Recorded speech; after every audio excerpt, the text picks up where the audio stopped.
Muita atenção! Corta essa ideia, hein? A autoridade não vem da pose. Muita gente acha que para ser uma autoridade tem que fazer uma série de poses quando está no palco e essas pessoas estão extremamente enganadas. Alguns outros tentam deixar a voz mais grossa para poder parecer que tem autoridade e alguns outros ainda fecham a cara e começam a palestrar assim com a cara ruim, pensando que isso vai dar alguma notoriedade nele. Até vai dar, né? Porque ele vai parecer estranho. Mas ser notado por isso é muito diferente de construir a autoridade. Uma coisa não tem nada a ver com a outra. E ainda tem o pessoal que usa as palavras difíceis para poder ter aquele destaque e muitas vezes não sabe nem o significado da palavra. Note, isso não cria autoridade. Agora deixa eu te chamar a atenção para uma coisa. Você já percebeu que tem algumas pessoas que falam de forma bem simplória, de forma simples, e todo mundo consegue entender? E não somente consegue entender, como todo mundo para escutar? Saiba de uma coisa, pessoas que criam muita pose para poder se apresentar, ou em meio ao grupo em que estão, acaba atraindo para si um grande afastamento. Pessoas não gostam de outras pessoas que são metidas à besta. Pessoas gostam de pessoas simples e pessoas que são claras em seu propósito. Clareza e simplicidade sempre vai gerar confiança, lembre-se disso. Quando você tenta parecer importante, você quebra a conexão com seu público. E digo uma coisa, para você revitalizar isso é praticamente impossível. É muito natural que as pessoas confiem mais em quem elas entendem. Se elas não te entendem, elas nunca vão confiar em ti. Você nunca vai ser uma referência para elas.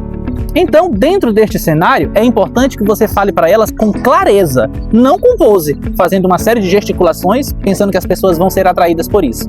Pense numa coisa, se você ficar lá na frente só rebolando, fazendo pose e fazendo exposição da figura, você não vai alcançar as pessoas que estão lhe assistindo e logo elas irão embora e não irão seguir você.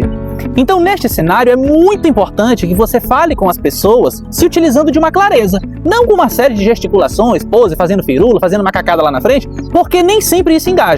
É bem verdade que muitas vezes quando você tem algum tipo de expressão corporal conjugada ao assunto que você está trazendo, isso acabe, de certa maneira, contribuindo. Mas ter só a pose, isso não resolve. O que importa é você ser claro nas palavras que você está lançando para as pessoas que estão lhe assistindo. Então, leve isso muito a sério. Se você negligenciar isso, saiba de uma coisa, você vai perder o seu público. E ainda digo mais, vai ser mal falado. Porque se tem uma coisa que não perdoa, é o público.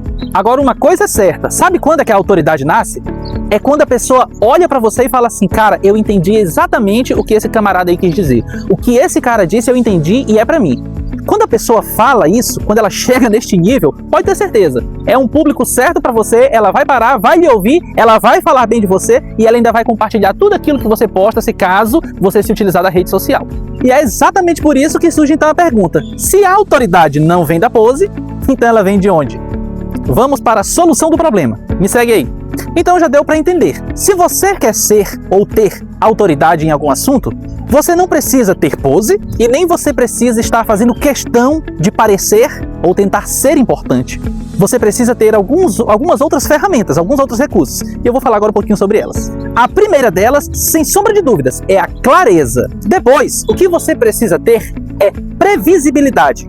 E por último, posso dizer para você que seria a constância. Então, vamos começar do primeiro passo, que seria a clareza.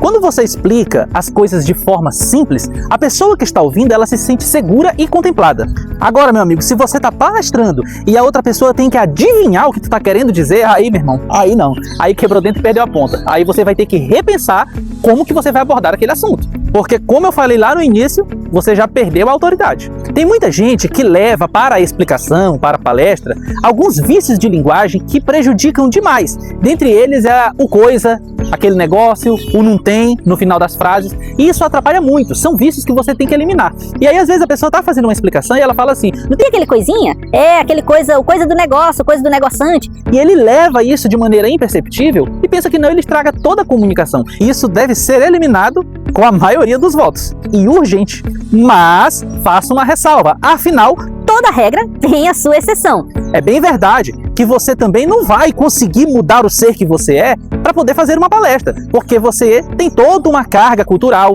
uma carga regional e você não vai conseguir se desprender disso do dia para a noite. E nem estou dizendo que isso efetivamente é prejudicial na sua palestra, seja quem você é, mas tome cuidado, seja equilibrado. O que eu estou querendo dizer é que você não pode colocar a carroça na frente do burro, porque do contrário, aí você vai afetar a sua comunicação. Então respeite sim sua regionalização, respeite os vícios de linguagem, mas coloquem eles no seu devido lugar. Agora, tem uma dica importantíssima. Se você consegue usar os vícios de linguagem de uma forma que consiga contemplar a sua palestra, aí é outra história. Aí você pode fazer a utilização deles. O que você não pode fazer é se utilizar dele de maneira descabida e atrapalhar, todo o processo da comunicação entre você e aquele que está lá recebendo a sua mensagem.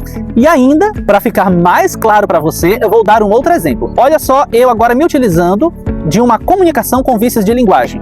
Maria, pega pra mim aquele troço que eu deixei em cima daquele coisa lá na beira do quarto. Aí quando tu trouxer, tu deixa ele em cima desse coisa aqui na sala. Entendeu?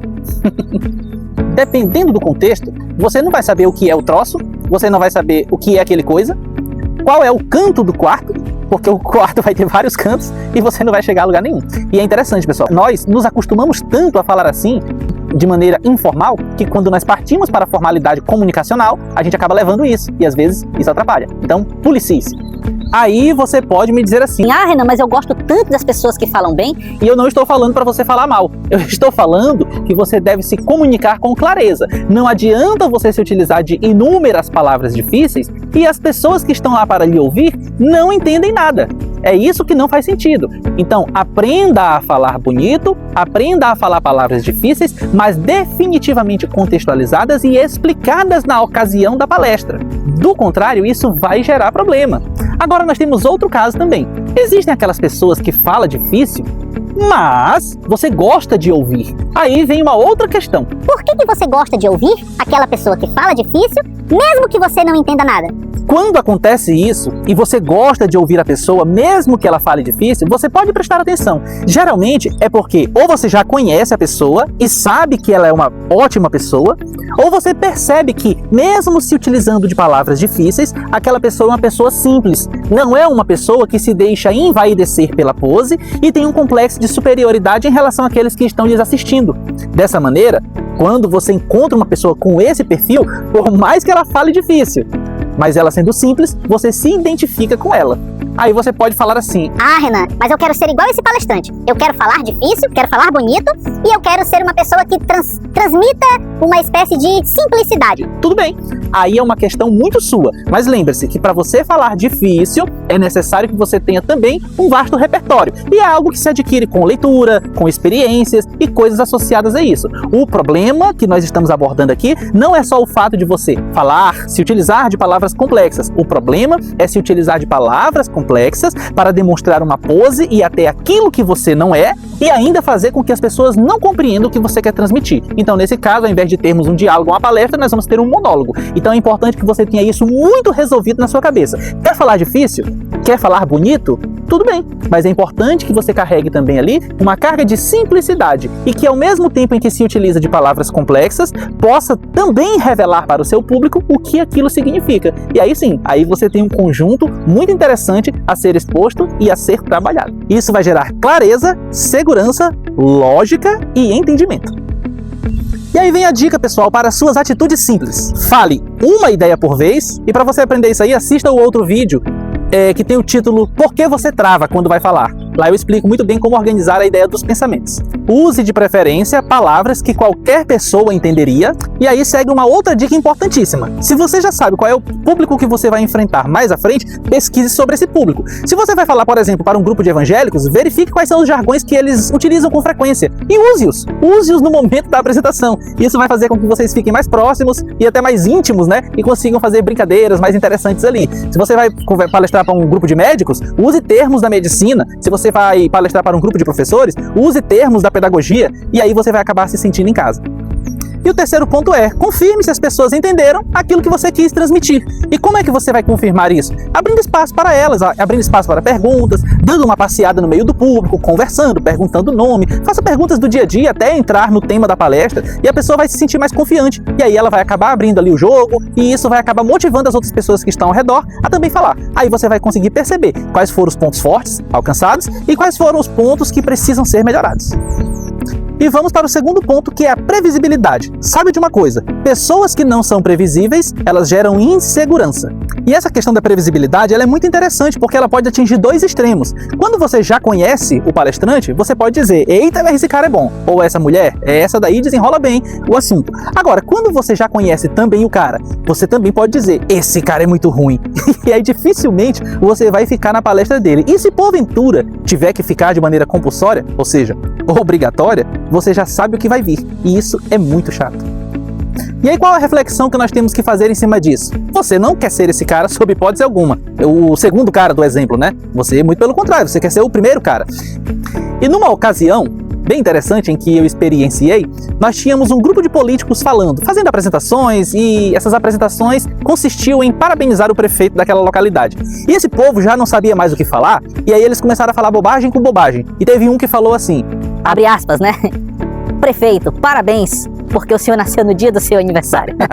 Fecha aspas. Então, para você ver, quando a pessoa não tem conteúdo, ela acaba cometendo aí falhas que ficam marcadas. Eu não lembro daquela pessoa por outras ocasiões. Eu lembro daquela pessoa especificamente por conta desta ocasião negativa. E você não quer ser o cara que quer ficar negativado. Muito pelo contrário, você quer ser o cara que tem uma referência positiva. Então é isso. Procure ter um bom tom, um bom ritmo e um bom foco, falando com clareza, e as pessoas vão lembrar de você por isso. Essa tem que ser a sua previsibilidade. E o terceiro passo é a consistência. Você sustenta aquilo que você diz ou todo dia você troca de opinião? Cara, esteja muito atento ao que eu vou falar. Nada derruba tanto a autoridade do palestrante ou da pessoa quanto a incoerência.